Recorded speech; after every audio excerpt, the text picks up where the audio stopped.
কোন জাদুতে প্রধান প্রকৌশলী হলেন তুষার মোহন এমন শিরোনামে সংবাদ প্রকাশের পর ওই প্রতিবেদনে টেলিফোনে বক্তব্য দেওয়া জনস্বাস্থ্য প্রকৌশল অধিদপ্তরের তত্ত্বাবধায়ক প্রকৌশলী ফিরোজ আলমকে শোকজ করেছেন অধিদপ্তরের প্রধান প্রকৌশলী তুষার মোহন সাধুখা। ফিরোজ আলমের অন্যায় তিনি মুখ খুলেছেন তুষার মোহনের অনিয়মের বিষয়ে। এমনকি শোকজের জবাব পাওয়ার পর তাকে সাসপেন্ড করার হুমকিও দেওয়া হয়েছে বলে অভিযোগ করেন ফিরোজ আলম।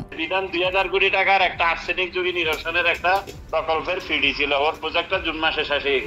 এখন ওরে পোস্টিং করাইতে পারতেছে না, কোথাও খালি নেই। মিনিস্ট্রিতে পাঠাই, আমার মিনিস্ট্রি দিয়ে সাসপেন্ড করাইয়া ওইখানে লোক দিবে, বিধান চন্দ্র দেয় তারা দিবে। সে 2000 কোটি টাকার প্রজেক্টের বিডি ছিল, তার প্রজেক্টটা জুন মাসে শেষ হয়েছে, সে তার এখন পোস্টিং করাইতে পারতেছে না। তার জুলাই থেকে বেতন বন্ধ হয়ে যাবে। এই জন্য অনিয়মের সাথে আছে নাকি? অনিয়ম ছাড়া বাংলাদেশে কোনো প্রজেক্ট নেই। এদিকে 2000 কোটি টাকার পানি সরবরাহে আর্সেনিক ঝুঁকি নিরসন প্রকল্পের পরিচালকের পদ থেকে অবসর নেয়া বিধান চন্দ্রকে ফিরোজ আলমের অর্থাৎ তত্ত্বাবধায়ক প্রকৌশলীর পদে বসানোর চেষ্টাও করছেন তুষার মোহন সাধুখা, এমনটাই দাবি ফিরোজ আলমের। এখন বড় করে শোকজ করছে, সে চিফ ইঞ্জিনিয়ার করছে।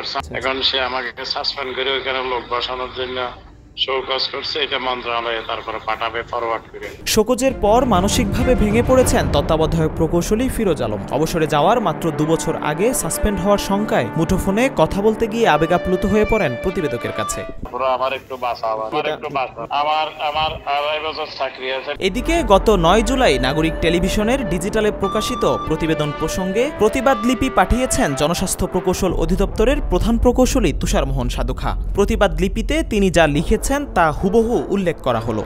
নিম্ন স্বাক্ষরকারীর স্ত্রী বাংলাদেশ ইন্টারন্যাশনাল স্কুল অ্যান্ড কলেজে বিগত 20 বছর যাবৎ চাকুরিতে আছেন। পূর্বে 10 বছর মোহাম্মদপুর প্রিপেটরি স্কুল অ্যান্ড কলেজে শিক্ষকতা করেছেন এবং নিম্ন স্বাক্ষরকারীর কন্যা স্কলারশিপ নিয়ে কানাডায় অধ্যয়নরত আছেন, যা নিম্ন স্বাক্ষরকারীর চাকুরির সাথে সম্পৃক্ত নয়। প্রচারিত প্রতিবেদনে এই বিষয়গুলো এনে নিম্ন স্বাক্ষরকারীকে সামাজিকভাবে হেয় প্রতিপন্ন করা হয়েছে। নিম্ন স্বাক্ষরকারীর বাবা মৃত্যুবরণ করেছেন 1987 সালে এবং নিম্ন স্বাক্ষরকারী চাকুরিতে প্রবেশ করেছেন 1989 সালে।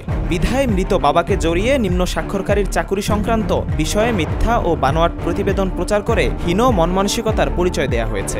নিম্ন স্বাক্ষরকারীর নিয়োগ থেকে শুরু করে চাকুরি ও পদোন্নতি সংক্রান্ত যাবতীয় বিষয় সম্পূর্ণভাবে মন্ত্রণালয় বা সরকারের এখতিয়ার, যা নিম্ন স্বাক্ষরকারীর ব্যক্তিগত বিষয় নয়। এ সকল কাজ মন্ত্রণালয় বা সরকার কর্তৃক যথাযথ নিয়ম ও প্রক্রিয়া মেনে করা হয়েছে। তদুপরি প্রচারিত প্রতিবেদনে নিম্ন স্বাক্ষরকারীকে উদ্ধৃতি দিয়ে তাকে ব্যক্তিগতভাবে হেয় প্রতিপন্ন করা হয়েছে। নিম্ন স্বাক্ষরকারীর ছাত্রজীবন সম্পর্কে যে সমস্ত প্রতিবেদন প্রচার করা হয়েছে তা সম্পূর্ণ মিথ্যা ও বানোয়াট। নিম্ন স্বাক্ষরকারী 1981 থেকে 1983 সাল পর্যন্ত সরকারি বিএল কলেজ দৌলতপুরে অধ্যয়নরত ছিলেন এবং কখনোই কোনো দলীয় রাজনৈতিক কর্মকাণ্ডের সাথে জড়িত ছিলেন না। তাছাড়া নিম্ন স্বাক্ষরকারীকে জড়িয়ে বিরোধী এক রাজনৈতিক নেতার নাম উল্লেখ করে তার সাথে নিম্ন স্বাক্ষরকারীর পারিবারিক সম্পর্কের যে তথ্য প্রচার করা হয়েছে তা সম্পূর্ণরূপে মিথ্যা ও বানোয়াট। উল্লেখ্য যে নিম্ন স্বাক্ষরকারীর নিজ বাড়ি চুয়াডাঙ্গা জেলায় এবং শ্বশুরালয় ময়মনসিংহ জেলায়। ঠিকাদারি প্রতিষ্ঠান রানা কনস্ট্রাকশনকে জড়িয়ে যে প্রতিবেদন প্রচার করা হয়েছে তাও মিথ্যা ও বানোয়াট। রানা কনস্ট্রাকশনের সাথে নিম্ন স্বাক্ষরকারীর কোনো পারিবারিক বা ব্যবসায়িক সম্পর্ক নাই।